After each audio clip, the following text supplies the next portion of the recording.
Welcome to Vishwabharat TV.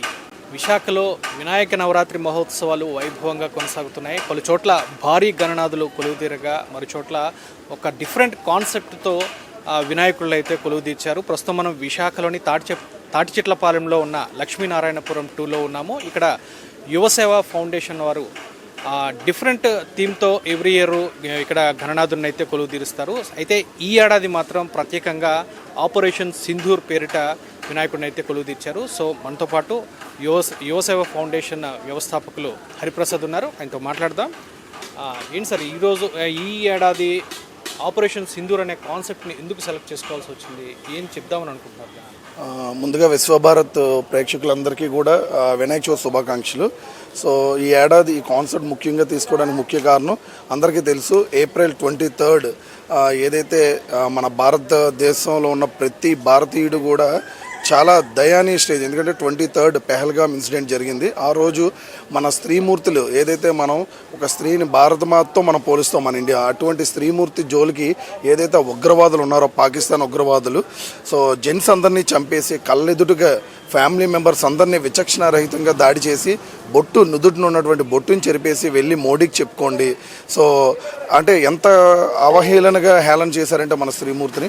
మరి అటువంటి వాళ్ళు జోలికి వచ్చిన వెంటనే మనం ధీటైన సమాధానం ఆపరేషన్ సింధూర్ అనే ఒక దీంతో ఏదైతే సెంట్రల్ గవర్నమెంట్ నిర్ణయం తీసుకుందో దాంతో తిరిగి మనం రివర్స్ అటాక్ చేసినప్పటికీ ఈ పండగ పర్వదినాన మనం యాక్చువల్గా నెగిటివ్ మాట్లాడకూడదు. కానీ ఈరోజు దేశవ్యాప్తంగా రాష్ట్ర వ్యాప్తంగా ప్రజలందరూ కూడా ఇంత స్వేచ్ఛగా పండగ చేసుకుంటున్నామంటే అది ఓన్లీ కేవలం ఎంతోమంది వీర జవాన్లు, సోల్జర్స్, సైనికులు వీరమరణం పొంది దేశ సరిహద్దుల్లో వాళ్ళ కుటుంబాలు సైతం వదిలేసి అక్కడ మనందరి కోసం పోరాటం చేస్తున్నారు.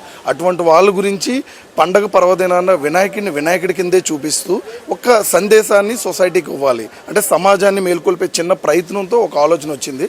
సో ఈ ఏడాది ఇక్కడ పెట్టినటువంటి కాన్సెప్ట్ మొత్తం కూడా ఎవరైతే పెహల్గామ్ ఉగ్రదాడిలో అమాయకు భారతీయుల్ని టార్గెట్ చేశారు వాళ్ళు. ఎందుకంటే దొంగ దెబ్బ తీయడం వాళ్ళకి ఎప్పుడు కూడా అది ఇదే, డైరెక్ట్గా మన భారతదేశాన్ని వాళ్ళు ఎదుర్కోలేరు. అందువల్లే వాళ్ళ అమాయకుల మీద పడి ఏదైతే స్త్రీమూర్తి బొట్టు జోలికి వచ్చారో అదే స్త్రీమూర్తిని ఇక్కడ ఒక భూమి నుంచి వచ్చిన ఒక మహిళని ఇక్కడ బొమ్మ రూపంలో చిత్రీకరించి మట్టి బొమ్మ రూపంలో ఏదైతే ఆపరేషన్ సింధూర్లో మనకి 2 ladies, naval officer, air force officer, 2 మేడంల చేత ఏదైతే మనం ధీటైన సమాజం వాళ్ళ స్థావరాలు కొట్టాం, టెర్రరిస్టులు ఉన్నటువంటి స్థావరాలు కొట్టాం, ఆ సింధూర్కి వచ్చినటువంటి ఏదైతే విక్టరీ వీరతిలకం ఉందో ఆ ఆపరేషన్ సింధూర్లో వాడినటువంటి మిసైల్ ఏదైతే మిసైల్ ఏందో దానికి నామకరణం కూడా చేశారు బ్రహ్మోస్ అని.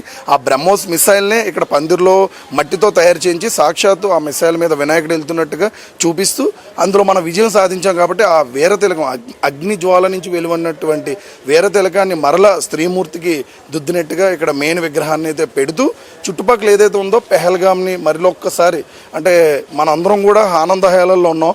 కానీ ఏడాది పెహల్గామ్ దాడిలో చనిపోయినటువంటి అమాయకులు ఎంతోమంది ఉన్నారు. సో వాళ్ళందరూ ఎందుకంటే చాలా బాధలో ఉన్నారు, వాళ్ళకి ఈ కాన్సెప్ట్ని అంకితం చేస్తూ ఏదైతే వీర జవాన్ మురళీ నాయక్ గారు, సో యంగ్ సోల్జర్, వాళ్ళ పేరెంట్స్ కూడా నేను ఇక్కడికి ఇన్వైట్ చేయడం జరిగింది. అంటే ఇదేదో పేరు కోసమో పబ్లిసిటీ కోసమో వెరైటీ అని కాదు, ఒక కాన్సెప్ట్ మనం చేస్తున్నాం అంటే నాకు నిజంగా రియల్ అచీవ్మెంట్ అని చెప్పుకోవాలి. ఎందుకంటే మురళీ నాయక్ వాళ్ళ పేరెంట్స్ నాకు అద్భుతంగా రెస్పాండ్ అయ్యారు ఈ కాన్సెప్ట్ చూసి. సో హరి గారు మా అబ్బాయిని మళ్ళీ మరోసారి పండగ రోజు వాళ్ళ మదర్ కూడా నాతో మాట్లాడారు, మురళీ నాయక్ వాళ్ళ పేరెంట్స్. అంటే ఎందుకంటే వీర జవాన్ అంటే దేశానికి ఒక్కగానొక కొడుకుని వాళ్ళు త్యాగం చేశారు. 2 తల్లిదండ్రులు ఇప్పుడు వాళ్ళకి ఎవరు కూడా లేరు, కానీ మన భారతీయులందరూ ఉన్నామన్న ధైర్యం వాళ్ళకి కల్పించాలి. పండగ రోజు కూడా ఈ థీమ్ చూసిన తర్వాత ఇటువంటి దేశం కోసం నా కొడుకు చనిపోయాడా అని నాకు మురళీ నాయక్ గారు చెప్పడం చాలా ఆనందం వేసింది.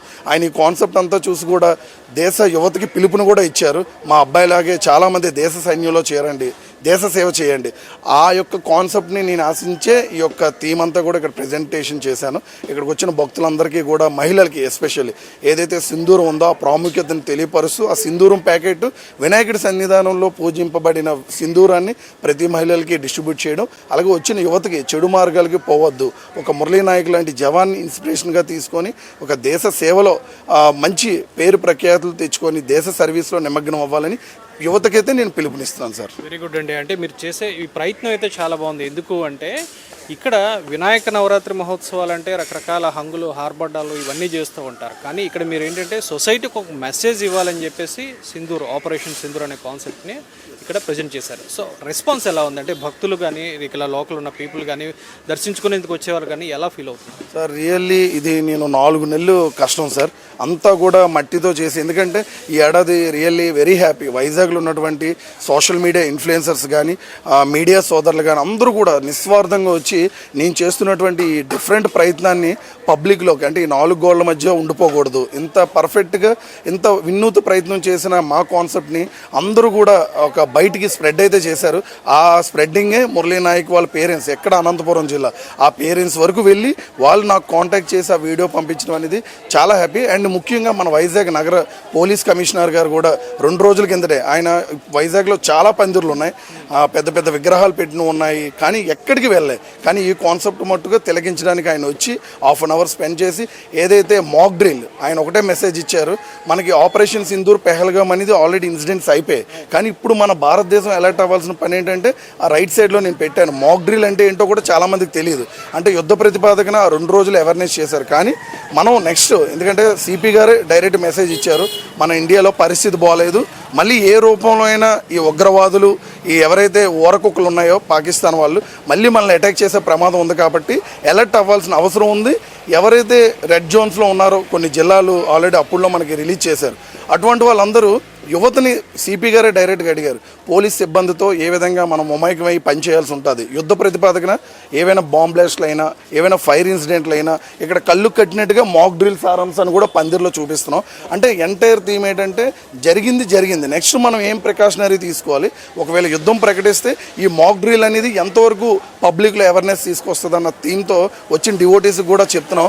ఎందుకంటే ఇక్కడ ఒక మూషికం సైరన్ మోగిస్తూ అనౌన్స్మెంట్లు చేస్తూ, సో ఆ టైంలో పబ్లిక్ ఎలాగ అలర్ట్ అవ్వాలి, ఎటువంటి ప్యానిక్ అవ్వకుండా పాండమిక్ సిచ్యువేషన్లో దాన్ని ఎలాగ ఎదుర్కొనాలి. ఎందుకంటే మన ధైర్యమే ఎదుట ఉన్నటువంటి శత్రువుకి పిరిగితనంతో పారిపోతాడు. మనమే కానీ ఆ పాండమిక్ సిచ్యువేషన్ భయపడి బాంబులు వేసేస్తారు అది ఇదని, ఇదైతే కనుక చాలా ఇబ్బందులు ఎదుర్కొంటాం. దాన్ని కూడా ఈ యొక్క కాన్సెప్ట్ ద్వారాగా పబ్లిక్లో నుంచి అవేర్నెస్ చేస్తున్నాం. అంటే ఎటువంటి సిచ్యువేషన్ అయినా మనందరం రెడీగా ఉండాలి, చెయ్యి కలిపి మన భారతీయులందరం వందే మాత్రం అని గట్టిగా అరిస్తే ఆ అరుపులకే వాళ్ళు ఎక్కడికో వెళ్ళిపోతారు. అటువంటి భారతదేశంలో మనం పుట్టాం. సో సాటి ఇండియన్గా, భారతీయుడిగా ఈ యొక్క కాన్సెప్ట్ మొత్తం చేయడానికి నాకు చాలా హ్యాపీ అనిపించింది. ఎస్పెషల్లీ ఎంత ప్రతినిధులు ఎవరున్నా కానీ ఐపీఎస్ ఆఫీసర్ వచ్చి ఇక్కడ ఈ వీక్షించడం అనేది నాకు చాలా హ్యాపీ అనిపించింది. ఎందుకంటే ఆయన చూశారు, థీమ్ అంతా చూసి కూడా చాలా అద్భుతంగా. అలాగే ఏసీపీ గారు కూడా వచ్చారు, వెస్ట్ జోన్ ఏసీపీ పృథ్వీతేజ గారు. అంటే డిపార్ట్మెంట్ నుంచి చాలా సపోర్ట్.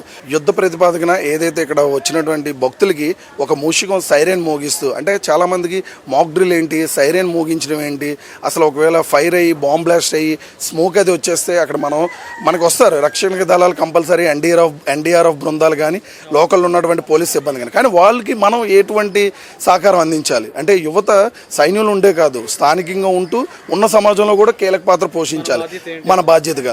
ఎందుకంటే వాళ్ళు ఏదైతే చెప్తున్నారో అవి టైం టు టైం లిజన్ చేయడం, అందులో వృద్ధులు ఉంటారు, చిన్నపిల్లలు ఉంటారు, వాళ్ళ సురక్ష ప్లేసెస్కి ఎలాగ షిఫ్ట్ చేయాలి, ఫస్ట్ ఎయిడ్ ఇవ్వాలంటే ఫస్ట్ ఎయిడ్ సెంటర్స్కి ఎలా తరలించాలి, ఇవన్నీ కూడా ఈ ఎంటైర్ మాక్ డ్రిల్ థీమ్లో కళ్ళుకు కట్టినట్టుగా చూపిస్తూ వచ్చిన ప్రజలైతే మాక్ డ్రిల్ అంటే ఇది అని ఒక అవగాహన చేసుకుంటూ ఇక్కడికి వచ్చిన భక్తులైతే కనుక సార్ మీరు చెప్పినట్టుగా ప్రతి పందిరి దగ్గరికి వెళ్ళి వినాయకుడిని దండం పెట్టుకొని సో నాకు ఇది కావాలి లేదా నాకు ఇది అని అంటారు.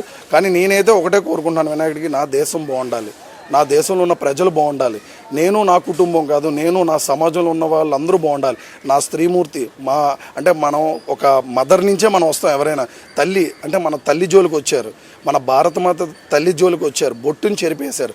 అటువంటి సన్నివేశాన్ని నాకు కలిచివేసి అందుకే నేను ఈ ఏడాది ఇది ఉక్కుపాదం మోపే విధంగా, అంటే వాళ్ళకి ఇది అంతం కాదు ఆరంభం. తప్పకుండా మనం దీటైన సమాధానం మళ్ళీ త్వరలోనే చెప్తాం. ఎందుకంటే కొన్ని సమస్యల వల్ల మొన్న ఆగింది కానీ యుద్ధం, కానీ ప్రతి ఒక్క భారతీయుడు కూడా, ఎందుకంటే మన వైజాగ్లో చంద్రమౌళి గారు, ఎందుకంటే ఆయన కార్యక్రమానికి కూడా నేను వెళ్ళాను, 25 తోటాలు ఒక హెడ్లో. ఎందుకంటే మనం ఎవరికో జరిగింది, ఎక్కడో పెహల్గాంలో జరిగింది, కానీ మన ఇంట్లో జరిగితే మనం ఎలా ఫీల్ అవుతాం. సో వాళ్ళందరూ మన భారతీయులు, ఆ టైంలో వాళ్ళు ఎంత పెయిన్ అనుభవించి ఉంటారు. పక్కన కుటుంబ సభ్యుడు, ఒక భర్త ఎదురుగా లేడీస్ని బెంచ్ చేయించి ఎదురుగా చూస్తుండగా నేను కాల్పులు చూస్తే ఆ బాధ ఎలా ఉంటుంది సార్, తలుచుకోవడానికే చాలా ఉన్నది. సో విఘ్నరాజుని కూడా మన సైనిక దళాలు ఎవరైతే బోర్డర్లో ఏదో ఆ 2 రోజులు అడవడయ్యి యుద్ధంలో రెస్ట్ ఇన్ పీస్ అని చెప్పి ఫ్లవర్ పెట్టడం కాదు నా ఉద్దేశం. మనం ప్రతి ఒక్క ఇంటి నుంచి కూడా డాక్టర్, ఇంజనీర్ కాదు, ఒక సైనికుడు తయారవ్వాలి. పేరెంట్స్లో కూడా ఒక అవగాహన రావాలి. ఎందుకంటే మురళీ నాయక్ పేరెంట్స్ ఒక్క కొడుకే, కానీ వాళ్ళు నిస్వార్థంగా సైనిక దళం అగ్నివీర్లో సెలెక్ట్ అయ్యి ఆ అబ్బాయి ఈరోజు వీరమరణం పొందాడు. ఆ గౌరవం ఎవరికీ రాదు. దేశం జాతీయ జెండా అనేది అది అందరికీ దక్కదు. ఆ గౌరవం మనం ప్రతి ఒక్కరూ పుడతాం, చనిపోతాం. ఈ ఉన్న క్షణాల్లో ఎన్నో జరుగుతాయి, కానీ మన భారతమాత జెండా అనేది ఒంటి మీద పడాలి అంటే అది ఎంతో పెట్టుబడి ఉండాలి. సో పేరెంట్స్ కూడా ఒక అవేర్నెస్ ఉండాలి. అంటే యుద్ధంలో జాయిన్ అయితే మా అబ్బాయి చనిపోతాడేమో, అది ఎందుకంటే అది ఆ అదృష్టం దైవ సంకల్పం. కానీ ఫస్ట్ ఏదైతే అనాగరికత ఉందో ఆర్మీలోకి వెళ్తే నెగిటివ్ థాట్స్ వదిలేయాలి. చాలామంది పేరెంట్స్ పాపం పిల్లలు యూత్కి సైనిక దళాల్లో చేరుదామని ఉన్న పేరెంట్స్ కూడా, అంటే నేను తప్పు పడట్లేదు, ఆ ఉన్న బ్లడ్ రిలేషన్ వల్ల మా పిల్లలు వెళ్తే ఏమైపోతారో, కానీ అది తుడిచిపెట్టేయండి. ఎందుకంటే పుట్టిన ప్రతి ఒక్కడు మరణిస్తాడు, కానీ దానికి ఆ మరణానికి ఒక అర్థం, అదే మనకి నిలువత నిదర్శనం. యంగ్ సోల్జర్ అంటే చాలామంది సోల్జర్స్ చనిపోయారు. మురళీ నాయక్ పేరు ఎందుకు బయటకు వచ్చిందంటే చిన్న వయసు, యుక్త వయసు, అందులో ఒకే ఒక కుమారుడు. సో అటువంటి వాళ్ళని యూత్గా తీసుకొని పేరెంట్స్ కూడా ఎంకరేజ్ చేయండి దేశ సైన్యంలో. ఎందుకంటే చాలామంది చేరాలి. నాకు 2 పిల్లలు ఉన్నారు, మా అబ్బాయిని కూడా చిన్నప్పటి నుంచి అంటే ఈ విలువలతో పెంచాలి. అంటే ఏదో ఎవరో పంపిస్తారు సైన్యంలో, ఎవరో చేరుతారు కాదు, మన ఫ్యామిలీ నుంచి ఎందుకు ఒకరు వెళ్ళకూడదు అనేది నా కాన్సెప్ట్. మీ ఆలోచన చాలా బాగుంది, కాన్సెప్ట్ కానీ ఇక్కడంతా బాగుంది. అయితే ఇక్కడ గొప్ప విషయం ఏంటంటే వినాయక విగ్రహాన్ని ఏదైతే ఉందో దాన్ని ఏమాత్రం మార్చలేదు. ఎందుకంటే చాలా చోట్ల మనం చూస్తూ ఉంటాము, వినాయకుడికి డిఫరెంట్ ఫ్యాషన్ డ్రెస్సులు వేసేసి ఆ వినాయక రూపానికి అది ఎలా చెప్పాలో అర్థం కాదు. అంటే ఆ దైవత్వాన్ని కూడా లేనట్టుగా చూపిస్తూ చాలా దారుణంగా ఉన్నాయి పరిస్థితులు. కానీ మీరు ఎక్కడ ఈ కాన్సెప్ట్ అయితే మీరు చాలా బాగా ప్రజెంట్ చేయగలిగారు. అంటే సైనికుడికి మూషికాల్ని మాత్రమే వినియోగించి వాటికి డ్రెస్సెస్ వేయడం కానీ ఏది చేశారు, కానీ వినాయక విగ్రహాన్ని మాత్రం ఎక్కడ డిస్టర్బ్ చేయలే. సో ఇది మాత్రం చాలా గొప్పగా ఉంది చెప్పాలంటే. అంటే మీకు అది చేయడం ఇష్టం లేకనా, లేదంటే భక్తి భావంగా ఇదవుతుందని చెప్పేసి ఎందుకు అలా చేయాలి? గతంలో కూడా గడిచిన 20 సంవత్సరాలుగా అంటే ఇక్కడికి పందిరి వద్దకు వచ్చిన భక్తులు అంటే ప్రసాదంతో పాటు ఒక సందేశాన్ని ఇవ్వాలనేది ఒక ఆలోచన. కానీ ఆ సందేశాన్ని ఇవ్వాలని చెప్పి మనకి వయసు పైబడిన వాళ్ళు వస్తుంటారు పందిరి వద్దకి. వచ్చిన వెంటనే ఫస్ట్ మనం టెంపుల్కి వెళ్ళినా ఏదైనా ఒక పిలిగ్రిమ్కి వెళ్ళినా ఫస్ట్ మనం భగవంతుని దర్శించుకోవడానికి వెళ్తాం. సో మిగతాదంతా సెకండ్ ఆప్షన్. సో మనం ఎవరైతే ఇక్కడికి వచ్చారో వాళ్ళ మైండ్ మనం డిస్టర్బ్ చేయకూడదు. గుడికి ఎందుకు వెళ్తారంటే ఏదో కష్టంలో ఉన్నట్టు వస్తారు, ప్రాబ్లమ్స్లో ఉన్న వాళ్ళు వస్తారు. సో ముందు వాళ్ళ వ్యక్తిగత ఆధ్యాత్మికత ఏదైతే పెద్దల పురాణాల నుంచి వస్తున్నాయో భగవంతుడు రూపాన్ని మార్చేస్తే మనం ఏమవుతాం సార్? మనం మనుషులం, మనకు ఆ రైట్స్ లేవు. ఎందుకంటే మన మీద ఒక సుప్రీం న్యాచురల్ పవర్ పైన ఏదో ఒక శక్తి ఉందని, అంటే హిందూ, ముస్లిం, క్రిస్టియన్ ఒక్కొక్కరు ఒక్కొక్క అన్య మతస్థులుగా ఒక పవర్ను మనం అందరం ఆరాధిస్తుంటాం భారతదేశంలో. కానీ వాళ్ళని మనం మార్చే రైట్ మనకు ఉందా? ఒక్క క్వశ్చన్ మార్క్. ఎందుకంటే అది మనకి నిర్మమాటంగా లేదు. ఎందుకంటే మనం దేవుణ్ణి మనిషిని ఎలా చేస్తాం? ఇప్పుడు ఇదే వినాయకుడికి ఈ పందిర్లో రాష్ట్రమంతటా దేశమంతటా ఆపరేషన్ సింధూర్ చాలామంది చేశారు. So really hats off. ఎందుకంటే దేశభక్తి మీద అందరూ ఔన్నత్యాన్ని తమ ఐడియాస్తో కాన్సెప్ట్తో చేస్తున్నారు. కానీ నా ఉద్దేశం ఏంటంటే వినాయకుడిని ఈ విధంగా పెట్టినా కూడా మన మెసేజ్ వెళ్తుంది. అంటే మిలిటరీ ఆర్మీ డ్రెస్ వినాయకుడికి వేసేస్తే ఇక్కడికి వచ్చిన పెద్దవాళ్ళు ఎవరైతే ఉన్నారో సో స్వామివారి ఏరియాని ఎత్తుక్కునే పరిస్థితి. అంటే మనం ఎవరిని విమర్శించట్లేదు, కొంచెం ఒక్కసారి ఆలోచిద్దాం మిత్రమా. ఎందుకంటే ఆలోచన చాలా గొప్పది. ఎందుకంటే అసలు వినాయక విగ్రహాన్ని అలాగే మనం చూడవచ్చు, వినాయక విగ్రహాన్ని అలాగే ఉంచి మిగతా కాన్సెప్ట్ ఏదైతే చెప్పాలనుకున్నారో అంటే ఏప్రిల్ 22, 2025 భారతదేశమే కాదు యావత్ ప్రపంచం కూడా ఆ ఉగ్రమూకలు చేసిన దుశ్చర్యలను అయితే తీవ్రంగా ఖండించింది. సో ఈ కాన్సెప్ట్ని తీసుకుని అనంతరం వితిన్ 15 డేస్లోనే ఇండియా ఆపరేషన్ సింధూర్ పేరిట ఉగ్రవాదులపై తీవ్రమైన దాడులు పాల్పడుతూ ఉగ్ర స్థావరాలను సైతం లేపేసి చాలా ధీటైన సమాధానం చెప్పింది. సో ఈ కాన్సెప్ట్ని తీసుకొని ఇక్కడ ఆపరేషన్ సింధూర్ పేరిట అయితే ఇక్కడ ప్రజలకి అంటే భక్తిభావంతో పాటు ప్రజలకు ఒక మెసేజ్ ఇవ్వాలనే ఒక మంచి కాన్సెప్ట్ని అయితే ఈరోజు వీళ్ళు సెలెక్ట్ చేయడం జరిగింది. నిజంగా అభినందనీయమనే చెప్పాలి. వీడియో జర్నలిస్ట్ రాఘవ్తో శ్రీనివాస్, విశ్వభారత్ టీవీ, విశాఖ నుంచి.